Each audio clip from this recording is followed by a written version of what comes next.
Hello, I'm Philip Stoten. I'm at Electronica 2024 and I'm joined by Markus Aschenbrenner from Zollner. Markus, always a pleasure to talk to you. We had a really nice chat on stage at the IPC EMS seminar in Gdansk and we didn't record it. So I'm not going to ask the same questions again because I kind of sense that between then and now the market hasn't changed. The market remains challenging. Yeah. People suspect those challenges are going to be well into next year. Is that how you see it at the moment? Timing-wise? You have to separate a little bit, because if I talk about the market, it's not all over the globe the same situation that we see right now. So the US is doing very well. Asia is also not doing bad. There's a little bit of downturn in China, or not that much growth in China than we used to see in the past, but the rest is good. Yeah. So the downturn is really in Europe and especially in Germany. So that's where we have the downturn. Yeah. And for Germany and Europe, I really see that the downturn also going into the next year. And if you would have asked me last year, I would have said, okay, second half of 24 we see an upturn. Yeah. I think hearing customer this week, it will be the second half of next year. But there's so much insecurity in all the discussions that I had this week with customers and also with our partners in supply chain. So much insecurity I haven't seen for a while. And this is really, we look forward in 25 that during the second half and during the end, I think should get better because then all the stocks should come down, So I expect that there's something happening. No, I'm inclined to agree. We've managed to get the other challenges, I think, that were stressing the market were political, elections coming up, and also interest rates coming down in the US. We've seen 2 rate cuts from the Fed since we last spoke. We've seen the result of the presidential election. The issue with there might be we're heading into a perhaps more protectionist environment, which again makes you think about manufacturing geography, where you should be, where that footprint should be. How challenging is it for you to predict where people are going to want you to make stuff? And is it about designing the footprint or designing agility into the footprint? That's not an easy question to answer, and it's not easy to answer for the different customers that we have in the different industries. But what we did as a group is to prepare for that. You are watching us since years already, and you saw what we did over the last couple of years. Also the last decade as well. We developed our footprint the way that we could manufacture all of the needs of our customers in the different geographies, and that's exactly what we did and what we continue. So with the acquisition of EIT on the East Coast, we have 3 sites on the East Coast, 2 on the West Coast, so we're quite well equipped in the US. In the meantime, Costa Rica, we are tripling the floor space there right now. So that's again to deal with what we think will happen, that there's business moving into the US. Partly driven by the government of protectionism, partly also driven by our customers saying we need to get there in order to address the market. That's the one side, and on the other side, our China Plus strategy we just announced this week that we made an acquisition in Thailand with Bluechips, and that's exactly to accommodate with those things that we see that there's a need, desperate need from our customers that need to have another footprint in Asia in order to bring products out of China, but keeping it locally in Southeast Asia, and therefore the strategy is pretty clear that China will be a manufacturing spot for the local demand. Whether it is a Chinese customer or an international customer looking for the Chinese market, but it will be manufactured in China, and Thailand will be then the spot for us where we can ship all over the globe. Because there's nearly no restrictions out of Thailand, and that's how we're preparing for exactly the things that you were mentioning. And it makes perfect sense. It was interesting. Actually, I bumped into Stefan Weiss today, who I hadn't seen for a while. Couldn't believe he'd been in California for 13 years. He's long-term there. He hasn't aged at all, though, bless him.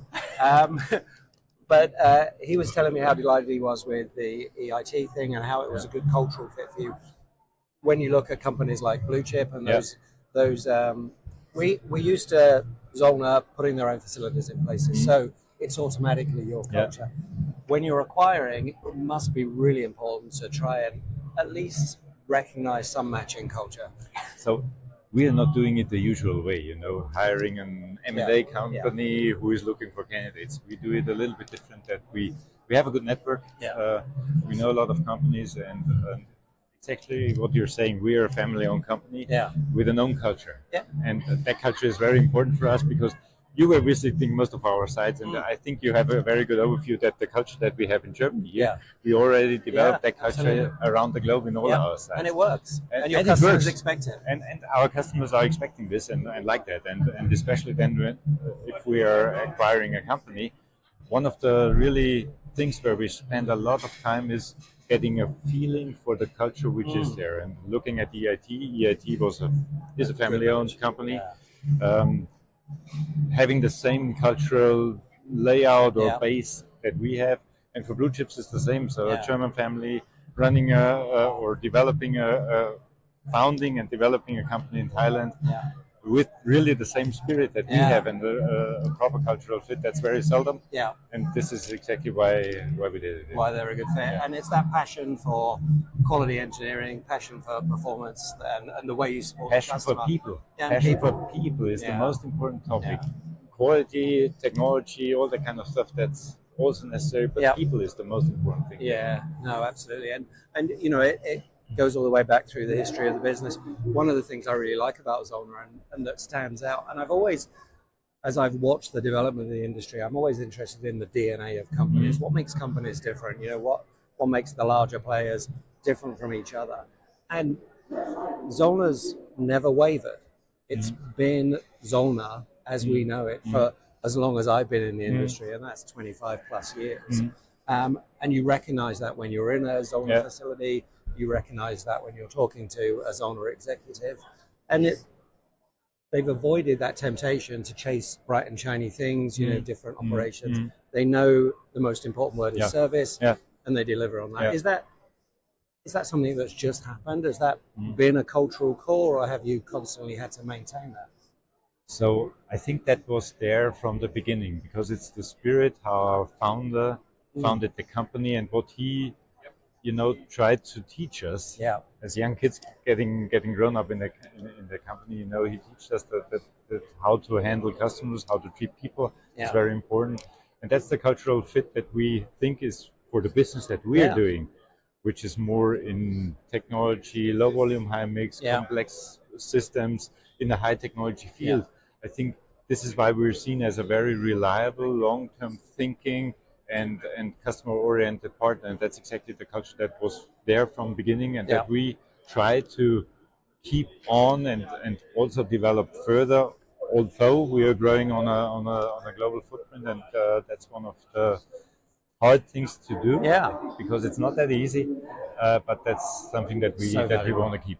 So valuable. And just on that note, it was an absolute delight to see Manfred here yesterday. He's looking well, and nice to see the father of almost the father of the German industry, but certainly of the Zollner group, and that, as you say, that identity remains in there.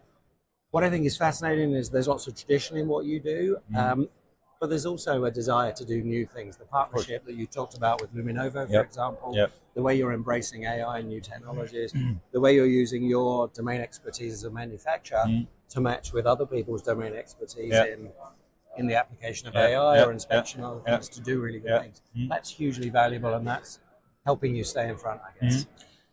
Of course, also we try to keep our traditions, and we try to keep our culture. It's necessary that you look what is out there, what is changing, what are new things coming up, what can you embrace or what can you integrate in your business model in order to develop further. So that's a constant view that we have on such possibilities, and that was also the reasons for the acquisition that we made in the AI field with Tiki that we acquired already 3 years ago, and also the partnership with Luminovo in order to get more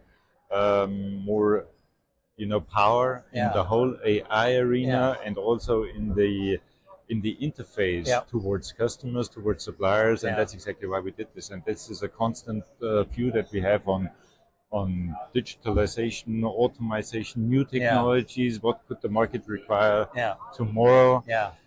And this is exactly why we do this. And I think it's fascinating that, we've talked about this in the past, and you said that, it's not just about the factory floor, it's about business systems and supply Right. chains and stuff Right. like that. It's really nice to see so much investment and new technology in the supply chain, because when you look over the last 3 years, the supply chain's been hurting and it's caused problems. I personally kind of felt a little bit disappointed that we ended this recent crisis with so much inventory overhang, just like we did in the year 2000. I'm thinking 20 years, we haven't learned anything. We have, but we need a much stronger digital thread through that supply It's chain. always the same, and we talked about that a lot during the years, because the cycles are getting worse. That's happening, and that's a given in my opinion. So the digitalization, the visibility in supply chain is one of the key things. Look, we have about 7,000 suppliers, 300,000 products or parts that we purchase in order to do the products for our customers. And without digitalization, you can't deal with that. And this was exactly the reason why we went into the whole AI thing and in the partnership with Nominovo in order to get that connections into the supply base and into customers more advanced. Predictable, and the insights there, and that's for us a must. Otherwise, we can't deal with that variety of supply chain. And that's going to be huge, and that's going to play to what I talked about earlier, which is agility in your manufacturing, agility in your supply chain, your capability to move from one place to the other. So, I think it's fundamental. Keep doing what you're doing. Keep being Zollner, most importantly. That's what we do. Yeah, thank you so much for your time again. Thank you, Phil. Thank you.